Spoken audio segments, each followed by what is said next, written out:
Assalamualaikum warahmatullahi wabarakatuh. Berikut ini saya mau presentasikan bagaimana cara menyelesaikan tugas instruksi keempat atau LK4 dari kegiatan lokakarya pendidikan profesi guru angkatan 2 untuk kawan-kawan guru agama di sekolah umum. Pada lembar kerja saat ini adalah pengembangan penyusunan alur tujuan pembelajaran atau ATP. Di sini sudah ada template dari dosen yang terdiri dari beberapa kolom, mulai dari elemen, capaian pembelajaran, tujuan pembelajaran, alur tujuan pembelajaran, dan terakhir adalah alokasi waktu. Nah, dalam template ini ada satu baris. Kita ketahui bahwa pendidikan agama Islam terdiri dari 5 elemen, yakni elemen Al-Quran dan Hadis, elemen akidah, elemen akhlak, kemudian ada elemen fikih dan sejarah kebudayaan Islam. Sehingga template ini kita coba bagi atau kembangkan menjadi 5 baris untuk menertibkan posisi-posisi dari tiap-tiap elemen tersebut. Jadi saya buat 5 baris di sini. Kemudian di tiap-tiap kolom di tiap-tiap baris pada kolom pertama kita masukkan elemennya. Yang pertama itu adalah Al-Quran dan Hadis.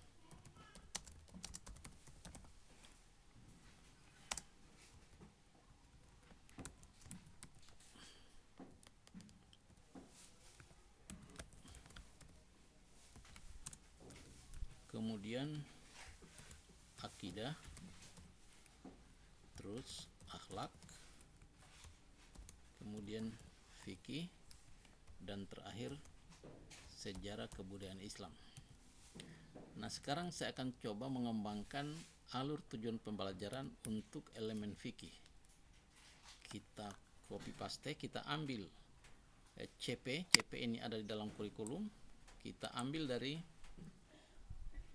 Perka 33, ini elemen fikih. Saya mengatraksikan ATP untuk fase D ya Bapak Ibu Guru.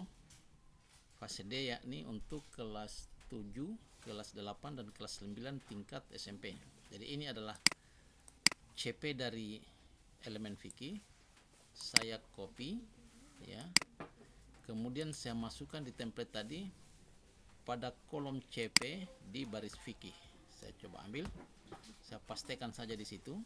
Dari CP ini seperti pada tugas-tugas yang lalu, dari CP ini kita coba urai menjadi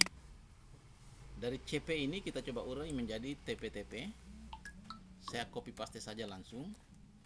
Kemudian kita buat CP-nya. Kita CP itu apa? Atas tujuan pembelajaran. Tujuan pembelajaran itu terdiri dari kompetensi dan kompetensi dan konten. Jadi kita coba kasih pointer seperti ini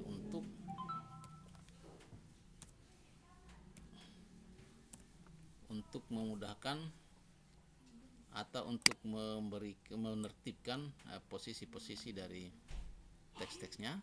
Jadi pertama itu memahami internalisasi nilai-nilai dalam sujud dan ibadah sholat. Oke. Ada lagi di sini kompetensi, kita enter lagi menjadi tujuan pembelajaran yang baru.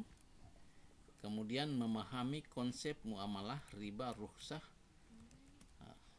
Kemudian mengenal itu satu kompetensi lagi.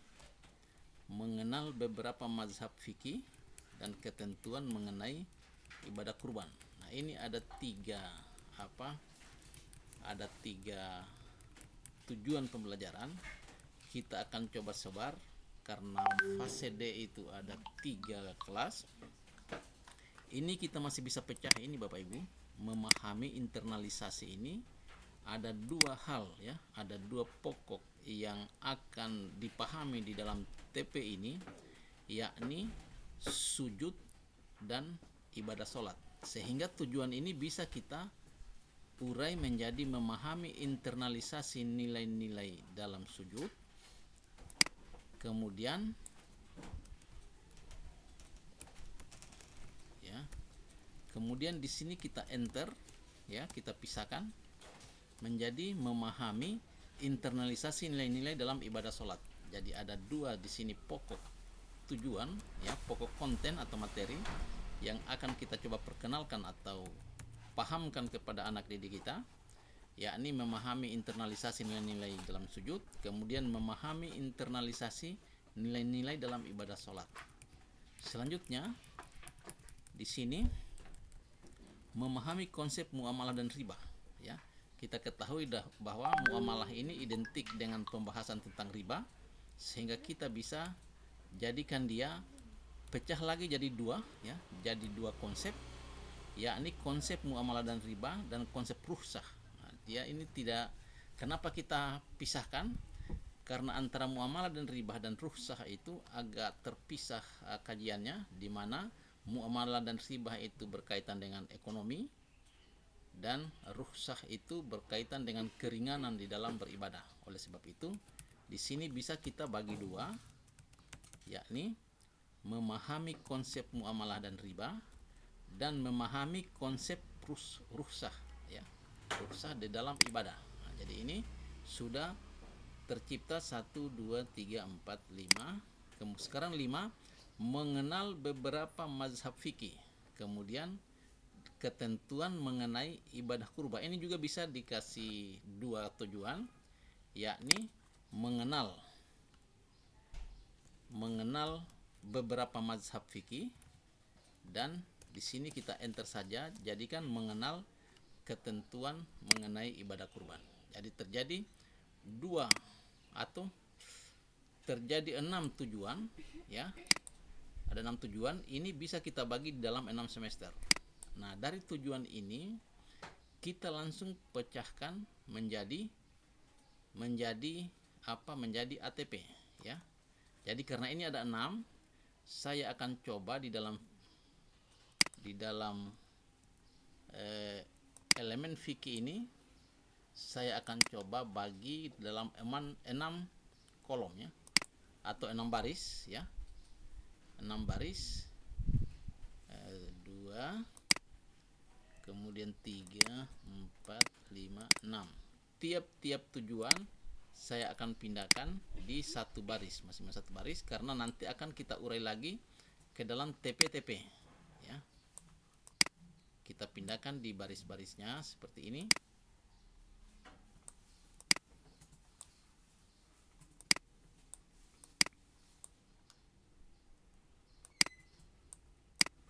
Nanti di fase A, B, C, dan D. Kemudian kalau ada kawan-kawan di SMA SMK untuk fase E dan F, itu tinggal menyesuaikan.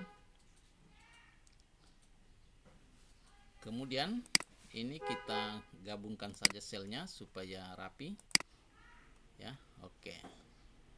Nah, ini sudah ada TP-TP ya untuk fikih ya.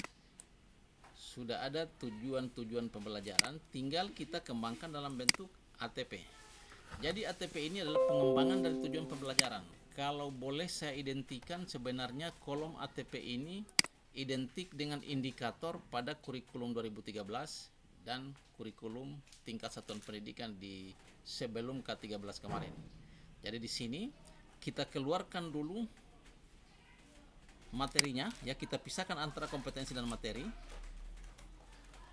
Kita ambil materinya atau lingkup materinya.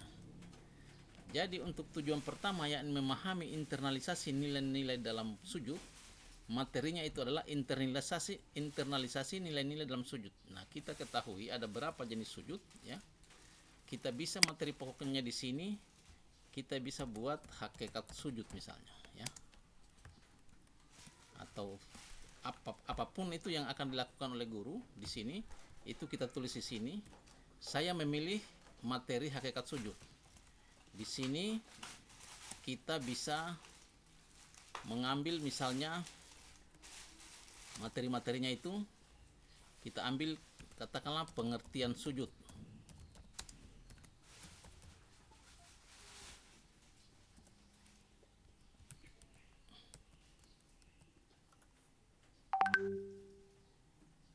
pengertian sujud kita atur dulu.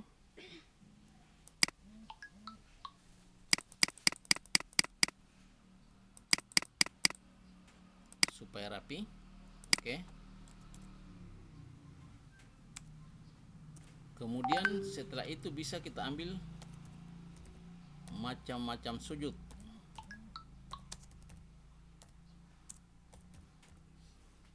Bisa juga nanti kita ambil tata cara sujud. Tata cara sujud. Bisa juga nanti kita ambil hikmah mempelajari sujud atau hikmah sujud saja ya. Hikmah sujud ini berkaitan dengan manfaat dalam pengamalan ibadah sujud itu ya. Katakanlah seperti ini, kita dari tujuan ini kita keluarkan materinya menjadi hakikat sujud ya. Nah, dari sistematika materi ini kita coba masukkan kompetensi ya. Kita masukkan kompetensi. Saya coba ambil kompetensinya ya. Copy saja karena ini memahami, kita pindahkan juga di sini memahami pengertian sujud. Tambahkan lagi memahami atau mengidentifikasi mungkin cocoknya macam-macam sujud, memahami tata cara sujud, memahami hikmah sujud. Ini ATP. Dari TP diuraikan menjadi beberapa TP, dan TP-TP ini atau tujuan-tujuan di dalam ATP ini kita coba lihat, kita coba analisis kira-kira dengan muatan atau dengan lingkup materi seperti ini berapa kali pertemuan kita akan sajikan ke dalam kelas untuk anak didik kita. Jadi misalnya ini saya ambil 3 kali pertemuan. Kalau 3 kali pertemuan berarti 3 pekan. Itu artinya kalau tingkat fase D atau SMP itu kan 3 jam untuk 1 kali pertemuan atau 3 jam per minggu. Dalam 3 jam ini diambil oleh profil pelajar Pancasila sebanyak 1 jam, berarti 2 jam untuk 1 kali pertemuan, sehingga kita ambil di sini 6 JP atau 3 kali pertemuan. Nah, pertemuannya 3 kali. Kenapa 3 kali? Karena 1 jam setiap kali pertemuan itu diambil oleh profil pelajar Pancasila. Nah, ini. Jadi di sini kita tinggal, saya ulangi prosedurnya. Tinggal kita lihat ya,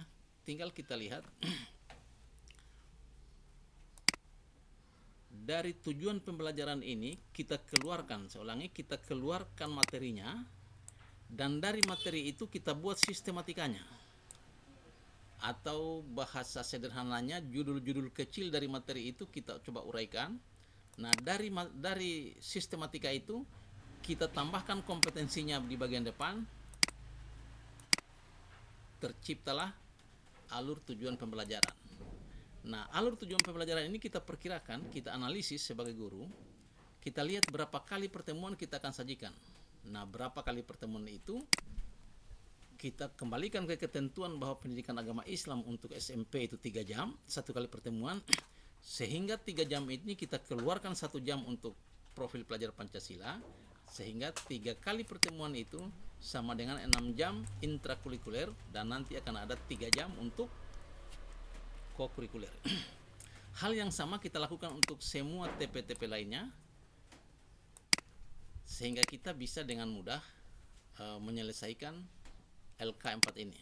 Jadi kesimpulannya, mulai kolom pertama sampai kolom terakhir ini sebenarnya kita hanya copy paste dari CP yang sudah disodorkan oleh pemerintah kepada kita ya.